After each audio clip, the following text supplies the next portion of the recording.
Messieurs, bonjour. Peut-être si, messieurs, dames, vous êtes journalistes? On avait une question en fait, tu sais, concernant les subventions publiques que touche le journal du dimanche par exemple qui appartient à monsieur Lagardère.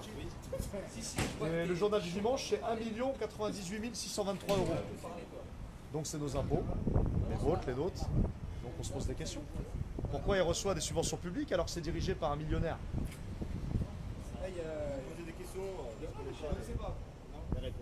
Justement, si un journaliste voudrait bien sortir pour parler avec nous. Ah, vous avez l'habitude avec nous, ça fait un moment qu'on parle. Vous êtes journaliste, monsieur? Voilà. Pas du tout. Donc les amis, voilà, on est devant Lagardère, hein, Europe 1, Journal du Dimanche, LCM, Gulli, chaîne pour enfants. Eh ben, il se trouve que le Journal du Dimanche qui est en train d'être acheté par monsieur Kretinsky, qui est un autre oligarque, un oligarque tchèque, mais c'est pas grave, parce que le passé reste du présent pour nous. Il se trouve que le Journal du Dimanche, qui appartenait aussi à monsieur Lagardère, il y a encore pas si longtemps que ça, a reçu une aide publique d'1 98 623 euros. Voilà. Donc, encore une fois, comme avec Le Parisien, comme avec Libération, comme avec tous les journaux dirigés par des oligarques, pourquoi un oligarque investit dans des médias qui fonctionnent à perte? Pourquoi et pourquoi? Première question. Deuxième question, pourquoi toucher des subventions publiques alors qu'il y a assez de capitaux pour combler les pertes? Bon, pourquoi des subventions publiques? Il n'y en a pas besoin. Ça, c'est pour la presse indépendante. Mais Europe 1, le Journal du Dimanche ou autre, ce n'est pas de la presse indépendante, ça. Donc voilà, on souhaiterait discuter avec des journalistes. Monsieur est journaliste peut-être, non? Certainement pas. Une petite question. Bonjour mesdames, vous êtes journaliste? Bonjour. Vous travaillez pour Lagardère? Ça oui, c'est sûr. Est-ce que vous savez que vous touchez des subventions publiques? Que le groupe Lagardère touche des subventions publiques? Bah justement. Oui, mais justement. Pour votre stage. Pour le rapport de stage. Subventions publiques touchées avec nos impôts. Non, mais ça ne rentrera pas dans le rapport de stage. Ça. Ouais, les amis. Hein. Ouais. Là, on vous ment pas. Hein. Journal du dimanche. 1 98 623 euros de subventions publiques. Pourquoi? Eh oui, c'est ça. Et puis, c'est quoi? on faisait la tournée des médias avant. On a démontré qu'ils ne respectaient pas la charte de Munich. Et on apprend que nos impôts payent ces gens-là qui fabriquent l'information. Donc ça pose vraiment beaucoup de questions. Donc, Et voilà. ouais. D'ailleurs, Monsieur, vous êtes journaliste? Non, pas du tout. Mais vous bossez pour le groupe Lagardère? Est-ce que vous êtes au courant des subventions publiques? Notamment le journal du dimanche. Vous trouvez ça normal? Que les subventions publiques soient allouées à des groupes dirigés par des milliardaires? Ah, si vous avez d'autres choses, nous on est Ah, friands. ben, nous, Donc c'est une question légitime. On est demandeurs si vous avez des infos. C'est une question légitime. On n'a pas. Et puis la dernière question, où est monsieur Apathy? Vous l'appréciez pas? Il a l'air d'être apprécié, monsieur Apathy, ici. Ouais, je sais, c'est dur, hein. Rien que son nom, rien qu'à prononcer son nom, c'est difficile. comme dans tous les médias avec leurs éditocrates respectifs. Hein. Ils les adorent, ils sont adorés. On sent l'amour vraiment porté à monsieur Apathy. Hein. C'est avec lui. Donc les amis, journal du dimanche, hein. Voilà JDD, qui est en train d'être acheté par monsieur Kretinsky. Donc on passe d'un oligarque à un autre oligarque. Comme Il faudra d'habitude. poser la question à monsieur Kretinsky, qui lui est en République tchèque, pourquoi il vient investir en France? C'est quoi le but en fait d'investir Quel est dans son un projet journal qui est déjà vend à Ouais. perte? Incompréhensible. Donc pour nous, évidemment, on a une hypothèse. Ne serait-ce pas là une marque de fabrique de l'opinion et la fabrique du consentement? Et Hypothèse. aussi un indice par rapport à cette volonté des oligarques d'avoir les outils nécessaires pour continuer à asseoir leur domination sur les peuples. Ça ne concerne pas que le peuple français, ça concerne les peuples à travers le monde entier. Donc quand vous voyez quand vous vous apercevez qu'un milliardaire investit dans l'armement, dans tout un tas d'industries de la mort, et que en plus, là c'est l'indice pour vous, chers internautes, de voir que c'est vraiment un oligarque qui joue contre son peuple ou contre les autres peuples pour les priver de leur émancipation ou de leur autodétermination. Il possède des médias. Voilà, si c'est un critère. Dès que vous voyez un milliardaire qui possède un média, forcément il fait partie du cercle fermé des oligarques qui sont en train de fabriquer de l'opinion et qui utilisent ce biais-là donc pour nous priver d'une information honnête, juste, qui nous permettrait de nous émanciper de ce système, de nous émanciper de la domination qui est faite, du cloisonnement, de la division qui est faite dans notre pays ici en France. Donc c'est un indice très très fort. Donc milliardaire plus propriétaire de médias égale oligarque à mettre en prison. Bien résumé. Un petit mot, monsieur, sur ce que vous ressentez au sein du groupe Lagardère, peut-être des choses à dire. Ah bon Pour le Frexit. Un petit On mot a- en live, on est en live sur Facebook. Mais on vous filme pas, hein, juste à côté. On baisse ta caméra comment On baisse la fait caméra, non, c'est Pour pas vous. possible. D'accord, mais merci quand même. Ah, Merci. donc vous connaissez Donc le... on a un aslinien qui travaille à Europe 1. Donc voilà, tiens, ils ont tout fermé parce qu'il y avait une manif, alors je sais pas si c'est lié, hein, mais il y avait une manif devant les médias, devant France Télé samedi. Donc, et vu qu'une fois on était venu à l'intérieur, on était au moins une centaine, on avait investi les lieux, depuis ils se méfient de nous. Bonjour monsieur, vous êtes journaliste? Vous Bonjour. bossez pour le groupe Lagardère? D'accord, mais vous en pensez quoi des subventions publiques reçues par le groupe? Vos impôts, nos impôts? Bon, apparemment on aime ça, donner des subventions. Ouais, parce que si monsieur, genre Poutine au hasard, voulait racheter Europe 1, tu crois que ça serait pris comment en Oh France? putain, oh là là, Parce assise du journalisme, état généraux de la presse, le scandale, alors là, putain, on en aurait pour du matin, midi, soir, pendant Alors 40 que jours. l'idéologie poutinienne et l'idéologie de nos oligarques, bon, bien qu'elle soit opposée d'une certaine manière, c'est une idéologie. Donc à partir de là, voilà. Il y a la bonne idéologie et la mauvaise idéologie. Apparemment, bon, Poutine, il a pas de chance, le pauvre, il est né dans le mauvais camp. Et nous, on est dans le camp du bien, paraît-il. C'est bien, c'est une bonne chose. T'es fier, toi, d'être dans le camp du bien? Ah bah oui, les valeurs démocratiques, souviens-toi. Ah oui, C'est oui, tout à voilà, fait. Donc, les le camp du valeurs démocratiques. Le camp Alors, du bien. enfin, quand on nous parle valeurs démocratiques dans ce contexte, nous on entend valeurs républicaines, évidemment. Hein. Donc Moi, voilà. j'adore le. Vous savez, les amis, franchement, faites bien la différence entre république et démocratie. Ce n'est pas la même chose. Ce n'est pas la même chose. La république, c'est plus un système politique. La démocratie, ça relève plus d'une idéologie de fond. C'est-à-dire mettre fin au système représentatif, c'est comme ça que je le dis. Hein, c'est comme ça que je le vois. Vas-y, je le Mettre compléterai. fin au système représentatif pour mettre en place un système réalisé par le bas, nivelé par le bas, c'est-à-dire plus par les électeurs enfants, mais par les citoyens adultes. C'est-à-dire on s'émancipe, on participe tous au tirage au sort, à la vie politique de notre pays. C'est ça. La République ne permet pas ça. La République, c'est t'as des représentants, point barre. Et ta vie politique s'arrête là.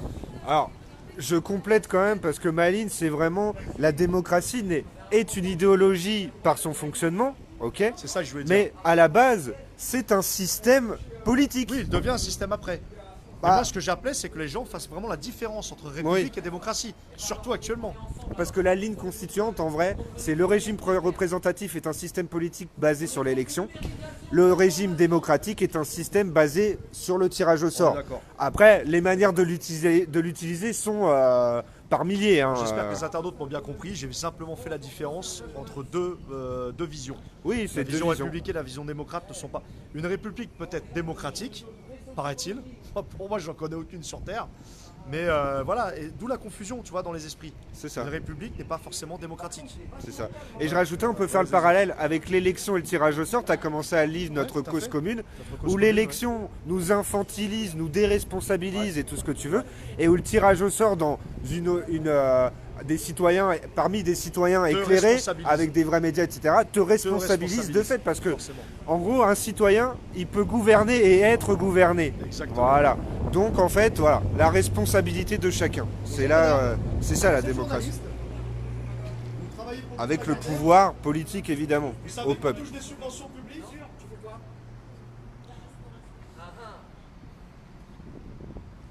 Après, oui, Marie-Claude, tu dis plus de 40 ans que la démocratie n'existe plus en France. En vrai, nous, Gilets jaunes constituants, on dit qu'elle n'a jamais existé en France. Jamais, jamais. Le mot démocratie n'étant qu'un mot utilisé à des fins marketing. Et on pourrait développer, mais c'est pas le sujet aujourd'hui. Même le penser, je peux pas. Même le penser, je peux pas. Non, moi je suis déjà condamné de toute façon. L'esprit est déjà condamné. Et donc évidemment, on en arrive et on en reparlera incessamment sous peu. Enfin, on en a déjà parlé, hein, mais à cette fameuse abolition de la République, qui serait l'évolution de la destitution du président. On n'arrive pas à le destituer, et ben on a aboli direct la République. Voilà. Forcément, Et on fait autre chose. In fine, le jugement des oligarques par des tribunaux populaires qu'il faudra rajouter dans notre nouvelle constitution. Bien sûr, Ça va de soi. bien sûr. Bonjour. D'ailleurs, je sais pas, tu sais, si dans la constitution transitoire de Yves, il a cette notion de tribunal populaire, parce que commençons le plus tôt, enfin le plus tôt sera le mieux, quoi, hein, on est d'accord. Dès la transition, il faut organiser ça. Tout de suite. Après, dans évidemment des vrais jugements, c'est pas, voilà, on les guillotine ou ce que vous voulez. audité, Voilà, c'est des vrais voilà, on jugements. vous a déjà donné des propositions, les amis. Moi, je vous invite à écrire un manifeste. Vous réfléchissez un peu et vous essayez de trouver des condamnations humaines qui serviraient à l'intérêt général. Des gens comme BHL, Monsieur Apathy, etc. Moi, il y a eu des bonnes idées qui ont circulé. Hein. Ouais. Travaux d'intérêt généraux en Libye, reconstruire les écoles en Libye. Monsieur Apathy, travaux d'intérêt généraux pour enlever les graffitis dans les quartiers populaires. Ça lui fera du bien. Madame voilà, Caroline Forest, on peut penser aussi à une... Non, vas-y. ouais, Madame Forest, on peut penser à une forme de tutorat à Kaboul, avec un taliban tuteur. Non, mais on peut penser à tout. Enfin, faut être ouvert d'esprit. Moi, je pense qu'il faut être ouvert d'esprit. Macron, démission. Macron, démission. Ah là, la jeunesse. La jeunesse, On prépare la jeunesse, voilà. conscientisée. Alors, Valérie, tu nous dis, est-ce que la démocratie existe quelque part? Alors, à mon avis, non. Elle n'existe nulle part, parce qu'on nous a volé le mot. Donc, comment veux-tu qu'il existe alors qu'on ne sait pas sa définition? Je parle d'une manière générale, hein, pas individuellement. Après, il y a quand même l'exemple de la Suisse, où ils votent leurs lois au niveau communal.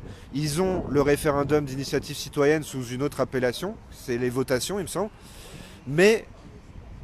pour moi, régime est démocratique à partir du moment où le peuple a écrit sa constitution lui-même, où il a réfléchi aux règles du pouvoir. Et donc, c'est pas le cas en Suisse. En Suisse, ils ont fait des refontes de leur constitution par le tirage au sort, etc. C'est ce qui y ressemble le plus, mais c'est pas ce que j'appellerais une vraie démocratie. Et après, on a Dalila qui nous dit « L'être humain sera-t-il libre un jour ?» Eh ben, j'espère, on l'appelle de tous nos voeux en tout cas. Abolition de la République, ouais. Salut à toi, Yvan. Oui, ni Dieu ni maître. Après, ça se débat, hein, la vision anarchiste des choses. J'essaie de lire vos commentaires.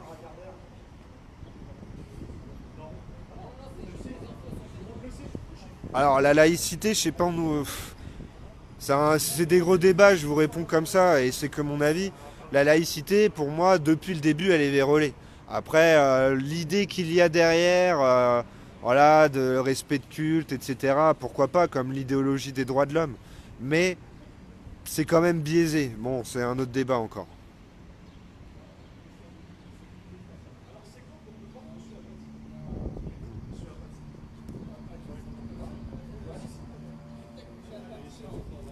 Ah, tu es suisse, Marie-Claude? Suisse, pardon.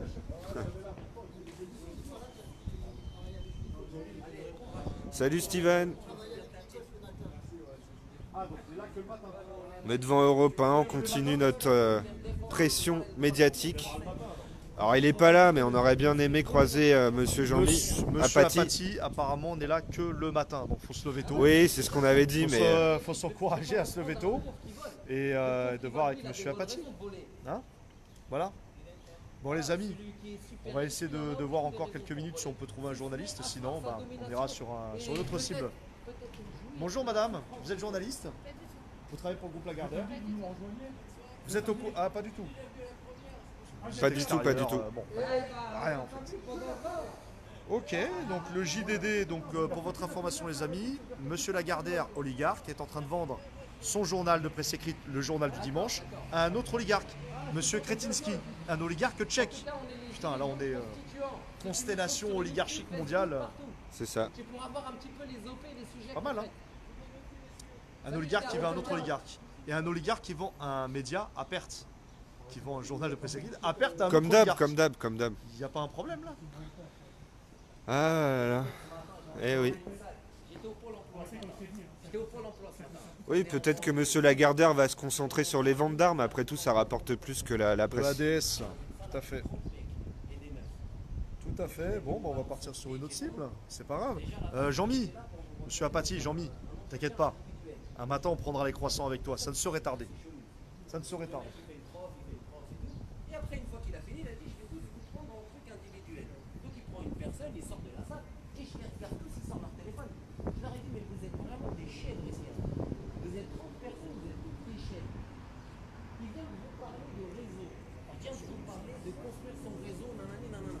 Et vous, vous regardez vos téléphones, vous ne vous parlez même pas. Même bonjour, vous ne vous l'êtes pas dit. Bonjour. Vous êtes journaliste? Bonjour. Vous êtes journaliste? Monsieur, s'il Ah. vous plaît, 30 secondes. On n'est que des gens de banlieue ici. Il a lancé l'appel à la porte. Il a l'écharpe du journaliste. Hein? C'est l'écharpe. Ouais, ouais. Bah, il a même rouge les de lunettes. laver. Il a même les L'écharpe rouge de lunettes. laver. Ouais, il a les lunettes, il a. Il me dit quelque chose. J'ai un seul mec, il y a un mec qui n'a pas voulu me dire qu'il était GG, pourquoi parce que c'est un mec de la CGT. Ah, il est toujours au téléphone. Je lui ai dit, ah, moi je suis de la CGT. Ah, ils adorent à Duncan, ouais. Tu peux faire du Duncan, hein. Tu ne lâches pas. Les subventions publiques Monsieur, 30 secondes. données chaque année au journal du dimanche.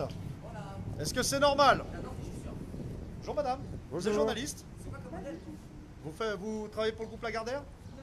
Non? D'accord. Ah, on me dit. Alors, ça c'est le groupe Lagardère, ils sont à l'intérieur mais ils bossent pas pour Lagardère. Non. Il n'y a pas un problème? Bon, potentiellement, il y en a qui sont là-dedans qui savent pas. Hein, et Oui, qui ouais, s'en des foutent visites d'ailleurs. comme un musée, Ouais. ouais, pourquoi pas, peut-être visite d'amis. Bon, bah les amis, voilà, comme d'habitude, hein, l'idéologie du journaliste, hein, c'est-à-dire qu'on évite les questions. Eux, ils adorent en poser, mais ils n'aiment pas qu'on leur en pose. Voilà, bon, bah direction prochaine cible. Oui, bah voilà. Ah, un constituant a fait du Isadora Duncan, mes amis. C'est ça. Il est déter.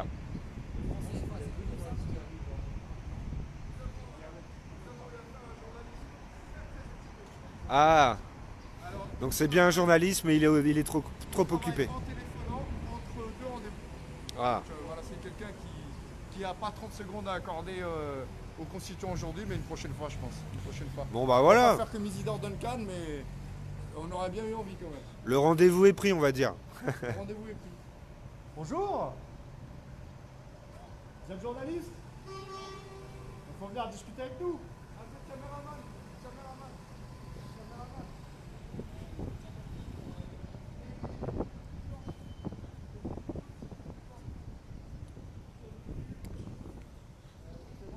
C'est quoi le journal déjà? Le JDD. Si, journal du dimanche, le groupe Lagardère, on reprend. Vous en êtes? Non, non, je me casse. Bon, on n'a pas eu les forces de l'ordre, rien du tout en plus. Bonjour. Bonjour madame. Alors mon ami, Oui, camarade. journalisme et vente d'armes, ça t'inspire quoi? Ça m'inspire publicité. Ça me fait penser à vente d'armes et journalisme. Ouais, j'ai envie de te dire que à travers certains conflits qui existent dans le monde, bah, certains marchands d'armes, fabricants d'armes, eh ben, utilisent Ouais, la une couverture propagande de médiatique. guerre, quoi, bien sûr. Ouais, ouais, mais il y a une certaine couverture médiatique de ces conflits dans le monde qui permettent à ces groupes qui sont localisés géographiquement dans ces territoires où il y a ces conflits, eh ben, de s'orienter vers ces groupes, vers ces fabricants d'armes et leur demander de les fournir en armes. Parce que on pourrait se dire, tu te rappelles quand Macron a bombardé la Syrie contre l'avis du Parlement, aucun journaliste ne s'est offusqué, et d'ailleurs la population n'était pas spécialement au courant. Mais même, est-ce que la population, par biais cognitif, suite à des longues années de soumission à ce genre d'organes de propagande, maintenant accepte plus facilement la guerre? Alors je pense que oui, je pense que du fait de la manipulation de la plus grosse fake news de ce début de ce début de 21e siècle, c'est les armes de destruction massive en Irak. Oh oui. Donc c'est la plus grosse fake news d'État On se rappelle de Colin Powell et sa petite fiole de pisse. Hein. Exactement. Donc, merci de rappeler ce petit détail. Hein. On n'était pas là, mais on suppose, c'est gravé dans la mémoire. Qu'il devait arriver donc dans cette assemblée. Il l'a reconnu derrière, si tu Oui, sais très bien. Il l'a reconnu. Oui, effectivement, il n'y avait pas de, Mais ça lui fait quand même pas de problème de conscience, sinon il se serait sûrement suicidé. Pas comme nos chers corélégionnaires et nos chers patriotes français qui rentrent dans les forces de l'ordre et qui se suicident sûrement du fait de la pression de leur hiérarchie et de dysfonctionnements qui doivent exister au sein de la police. Mais pour revenir à nos concitoyens qui sont peut-être habitués donc, à la présentation de la guerre et au fait qu'on soit impuissant face à de tels événements mondiaux, ou bien qui sont juste de l'autre côté de la Méditerranée. Il ne faut pas oublier, la Libye, c'est 2 heures d'avion d'ici. Hein. C'est 2 heures, 3 heures d'avion, on est à Tripoli. Je disais quoi déjà Ouais, donc du coup, oui, effectivement, on se rappelle de Colin Powell qui s'était présenté donc, dans cette assemblée, qui a dû arriver donc, pour montrer une preuve indéniable de l'existence d'armes chimiques qui sont utilisées par Saddam Hussein. Et on pense, on a une petite idée, hein, je me fais une petite idée un petit peu. Le mec, il devait arriver à l'assemblée, il devait pas avoir de preuves. Donc il devait avoir une petite fiole dans sa poche, il dit merde, qu'est-ce que je vais mettre dedans? Putain, je suis en galère, tape un chewing-gum, crache dans le truc. Il dit ah non, j'ai plus de salive, je viens de fumer un ouinge. Il dit bon, c'est pas grave, je vais pisser dedans. Il est pissé, il est venu avec sa petite fiole de pisse. Donc voilà, je vous ai fait la petite anecdote de la fiole de pisse. Mais effectivement, quand on voit ces manipulations qui ont amené quand même tous les pays d'Occident, à quelques exceptions près, hein, à s'engager dans la guerre en Irak. Donc tu avais les Anglais, l'Australie, énormément de nations. En premier lieu, les États-Unis d'Amérique. Donc ça a conduit à plus d'1 million de morts, des centaines de milliers de personnes, voire des millions de personnes déplacées. Et tout ça dans l'intérêt, bien sûr, de ces grands groupes exploitants. Et puis c'était un peu leur porte d'entrée au Moyen-Orient. Mais effectivement, mais de toute façon, ils avaient déjà un pied dedans. Maintenant, ils ont essayé par ce biais-là d'asseoir leur domination. Ils avaient déjà des contrats d'exploitation des richesses pétrolières de l'Irak. Ils avaient déjà des contrats commerciaux déjà qui étaient déjà très juteux à l'époque de Saddam Hussein. À mon avis, leur caisse se vide. Ce système oligarchique, ce système économique et financier tel qu'aujourd'hui il est construit, sa construction fait que de manière cyclique, il va y avoir des krachs boursiers. On va avoir des problèmes financiers de manière cyclique. Donc on a eu celui de 2008, mais il y en a eu avant, il y en a eu au début du XXe siècle, il y en a eu au courant du XXe siècle et c'est pas terminé. C'est ça. Et je rappelle au passage que le capitalisme a besoin de guerre et de destruction pour perdurer. Parce que la croissance économique n'étant pas infinie, il est obligé de tout raser pour tout reconstruire et refaire de la croissance. Ça me permet de faire un parallèle sur un sujet qui me touche tout particulièrement, c'est celui du franc CFA et de l'émission de cette monnaie, qui n'est pas une monnaie, qui est un bon du trésor français, et c'est la France qui établit la valeur de ce bon. Pour dire, voilà, un franc CFA, 100 francs CFA égale 1 euro. Donc ça, c'est la France qui établit ce rapport. Il y a un parallèle direct avec la domination des États-Unis du dollar. C'est exactement ça. La France aujourd'hui impose militairement, par des pressions militaro-industrielles et économiques sur ces anciennes colonies, sur la France-Afrique qui existe encore. D'accord ? Il existe encore toujours une cellule secrète de la France-Afrique auprès de l'Élysée. Il y a un rapport direct donc entre cette domination qui est faite par la monnaie, par le dollar, et aussi le rapport avec l'armée américaine. C'est-à-dire qu'on impose le dollar grâce à l'armée. Oui. C'est-à-dire qu'on vient, vous voulez pas, on vous fait la guerre. Bah, tu sais, c'est l'image qu'on voit, tu sais, avec t'as un militaire qui met un gros coup de pompe dans une porte et qui fait coucou, c'est la démocratie. Exactement, c'est exactement ça. Sauf que là, au lieu de faire coucou, c'est la démocratie, c'est coucou, c'est le dollar. Ouais, coucou, c'est le franc CFA. L'un va avec l'autre, vu que voilà. Mais voilà, bon. c'est la même domination. Donc, est-ce que vous pensez que tous les peuples à travers le monde, dans leur diversité, dans leur culture, dans leur rapport à la nature, l'écosystème dans lequel ils évoluent, est-ce que vous pensez vraiment que la démocratie, telle qu'elle nous l'est présentée aujourd'hui dans le monde occidental, est un bon modèle pour ces nations-là et pour ces peuples? Nous, ce qu'on souhaiterait, c'est ici en France, commencer par ici. C'est ça le sens aussi de notre démarche et de nos actions, c'est d'amener chaque citoyen vers l'idée d'émancipation. l'émancipation de quoi? De cette domination par l'argent, C'est par, ça. par le système financier et monétaire qu'on nous impose. On est né dans ce monde, ça existait déjà l'argent papier. Les comptes en banque aujourd'hui, ça coule de source. Je veux dire, personne n'irait s'imaginer vivre sans compte en banque, sans avoir un compte en ligne, pouvoir consulter son compte en ligne, etc. etc. Donc nous, ce qu'on souhaite vraiment, c'est cette démarche d'émancipation vis-à-vis de cette domination qui est faite à travers le prisme de la monnaie, de l'économie et aujourd'hui aussi des médias. Parce que c'est ce qui accompagne idéologiquement aujourd'hui, c'est ce qui va accompagner dans notre quotidien, comment dire, cette instauration, ou si vous voulez, le fait que ce système, les oligarques de ce système, les tenants de ce système, préservent leur système et préservent leurs intérêts objectifs immédiats à court et à long terme. Et c'est ça, et je voulais rebondir sur l'Afrique. Toi-même, tu sais que là-bas, bon, il y a beaucoup, alors je sais pas si c'est le bon terme, mais tu sais, par exemple, en Libye, d'un certain tribalisme, mais au sens originel du terme, c'est-à-dire que, tu sais, les familles s'organisent entre elles, et les décisions, tu sais que Kadhafi, par exemple, avait beaucoup la main là-dessus, et que depuis qu'il est plus là, c'est le bordel, parce que lui, il avait fait des contrats, etc. Et donc, l'oligarchie mondiale joue là-dessus, et vend des armes et crée des guerres civiles que même nous, ça se trouve, on n'entend pas parler. Mais en Afrique, c'est qui vend ces armes aux Africains qui persécutent les peuples, etc. On peut penser au Rwanda à l'époque, on peut penser à des trucs comme ça. Serge Dassault peut-être. Bah, c'est une question, parce qu'il faudrait fouiller à qui Lagardère vend ses armes aussi. Mais bon, on sait à l'Arabie Saoudite, c'est sûr, hein, voilà. Rappelez-vous du groupe Lafarge. Lafarge, qui est putain. en plein milieu des gros combats entre l'armée syrienne et Daesh. Faut pas oublier que Lafarge, il faisait du business avec les mecs de Daesh, Exactement. qui leur donnait accès à du béton, je crois, ou je ne sais plus quoi. Et il me semble leur que achetait c'est pas leur fini, pétrole hein. et tout. Ils sont en procès, etc. Ils vont avoir une amende. D'ailleurs, Lafarge, Voilà. je vous fais un big up, on arrive bientôt. Ouais, il faudra faire ça.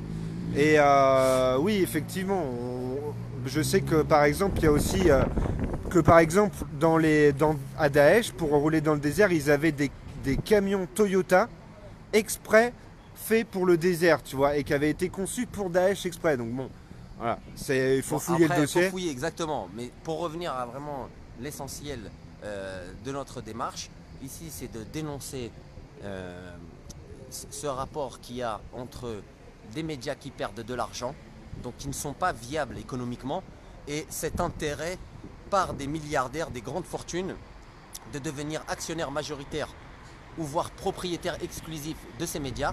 Dans quel intérêt? Si ce n'est dans l'intérêt objectif premier de défendre leurs intérêts particuliers en tant que grosse fortune de France ou dans le monde, et aussi de fabriquer de l'opinion pour que les politiques qui soient engagées, les politiques publiques qui soient engagées dans notre pays soient acceptées par l'ensemble de la population ou une grosse majorité. Donc il est là notre terrain de lutte. Donc j'invite tous nos camarades sur Internet, même ceux qui sont déjà convaincus, de continuer à s'informer, à se renseigner, à faire passer le mot. Et toujours pareil, émancipons-nous de cette domination, tous ensemble. C'est en étant tous ensemble. Nous, on fait le boulot ici aujourd'hui, demain, monter des équipes. Nous, on aime le mardi, on aime le jeudi.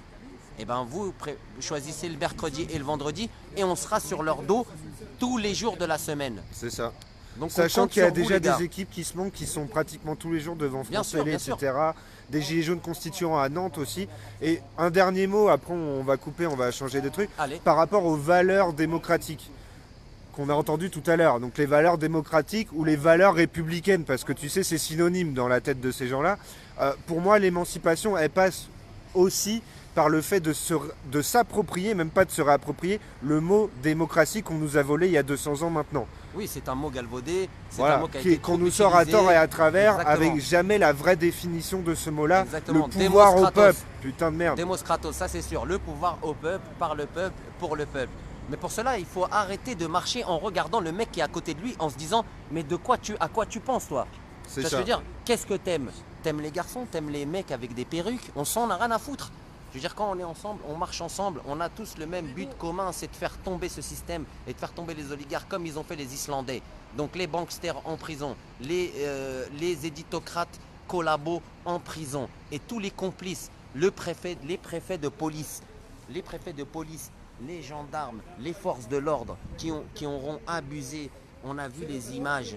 Quand vous frappez des gens à terre gratuitement, tous ces gens-là, un jour, sachez-le, il y aura des tribunaux populaires qui seront montés pour vos faces.